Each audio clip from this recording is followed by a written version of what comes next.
think it's time to blow this scene. Get everybody in the stuff together. Okay, 3, 2, 1, let's jam.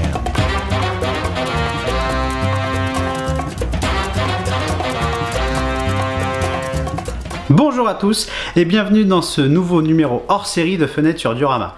Aujourd'hui, on va refaire un test de matériel et on va parler texture. Donc plutôt que de parler tout le temps, c'est parti! Comme je vous le disais, on va parler texture. On va parler texture parce qu'au cours de mes pérégrinations sur internet, j'ai découvert la marque Balero. Ça doit être une marque espagnole, j'imagine. Et j'ai découvert qu'ils faisaient plein de produits, notamment des peintures pour le monde du modélisme. Mais ils ne font pas que ça. Ils font également des textures. Et donc, j'ai essayé et je me suis acheté cette petite texture. En fait, il s'agit d'acrylique. Là, la référence que j'ai, c'est de la texture de terre et c'est du sable. Il en existe d'autres, notamment celle que je vais vous montrer ici, qui est donc de la terre marron. Voilà. Et en fait, je me suis décidé à tester ça. Donc, l'idée, c'est comme d'habitude de vous faire un petit test. On en reparle après. Donc, calez-vous dans votre fauteuil. On y va. Donc aujourd'hui, comme indiqué tout à l'heure, nous allons tester ces deux produits de la marque Balero, qui est donc une marque espagnole et qui permet d'avoir des textures. Alors certains préfèrent les faire eux-mêmes, etc. Maintenant, ces matériaux-là sont toujours intéressants, sont utilisés par beaucoup de modélistes. Donc je me disais que ça pouvait être intéressant pour montrer les rendus qu'on pouvait avoir. Je n'ai jamais testé ça, donc la vidéo va servir de premier jet, de premier test. On va commencer donc avec la partie texture de terre, et donc ici on est sur du sable. On est donc sur, si vous voyez, Diorama Effects, et donc sur la référence 26217 Desert Sand, donc sable du désert, si mon anglais n'est pas trop mauvais. Donc quand on ouvre, il faut savoir que ce sont donc des produits acryliques. Qui dit produit acrylique, dit hop, voilà, dit que ça peut s'appliquer directement sur le polystyrène. Hop, on va essayer d'ouvrir ça proprement.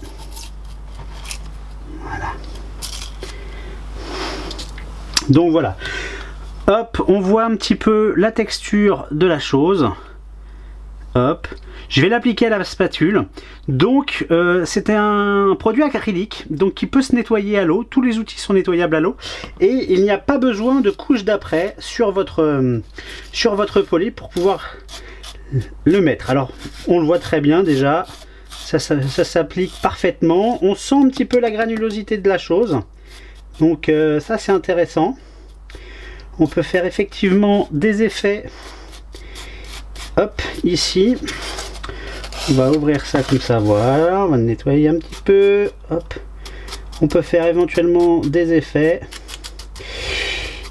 Bienvenue dans Déco, ici Valérie Damido, il va falloir talocher. Non, sans déconner, on est donc là quand même pour faire un petit peu de choses sérieuses les amis. Donc voilà, on est en train de voir ce que ça donne.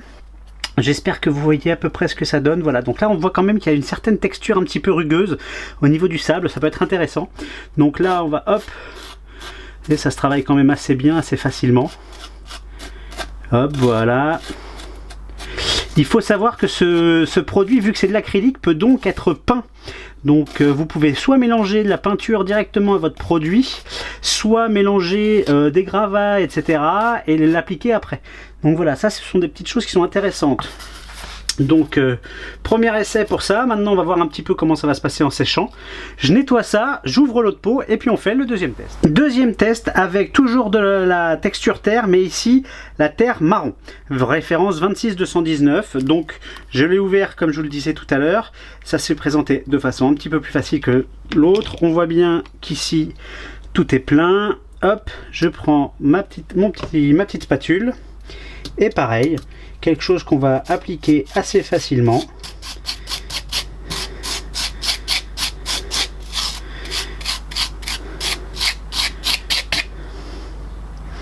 Hop.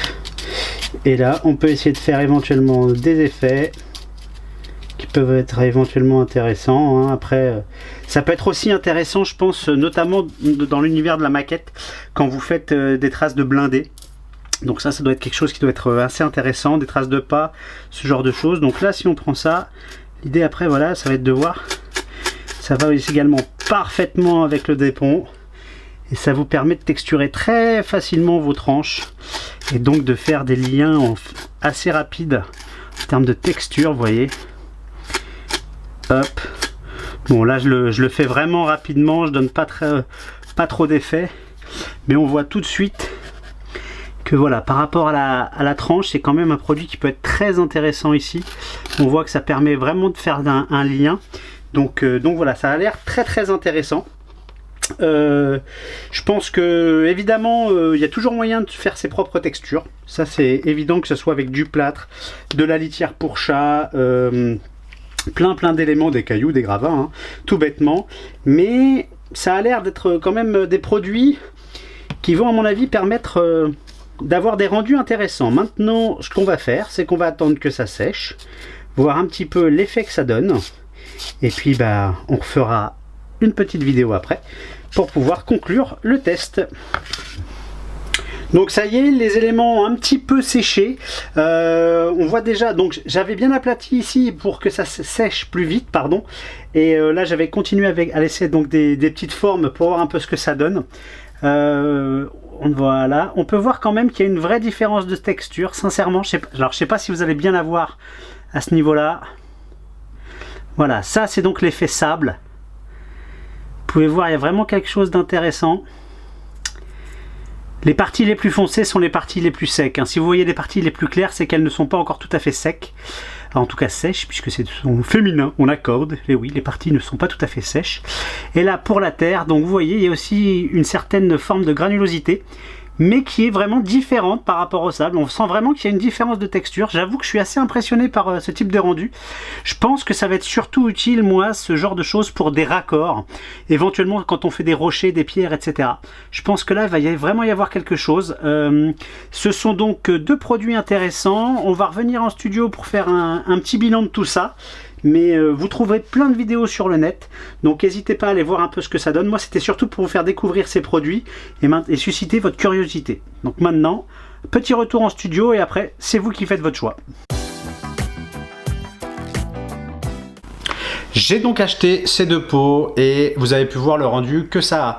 Comme vous l'avez vu, moi je suis assez conquis dans le sens où je pense que ça peut apporter beaucoup de choses. Il faut savoir que je les ai payés une quinzaine d'euros à peu près chaque pot, donc ça a quand même un coût.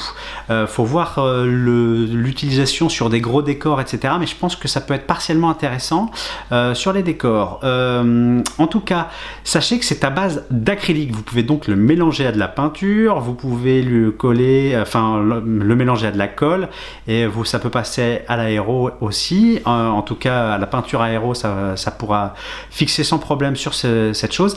Et l'avantage, c'est qu'il n'y a donc pas besoin de mettre de sous-couche, ça adhère directement au poli. Et ça, c'est franchement pas mal.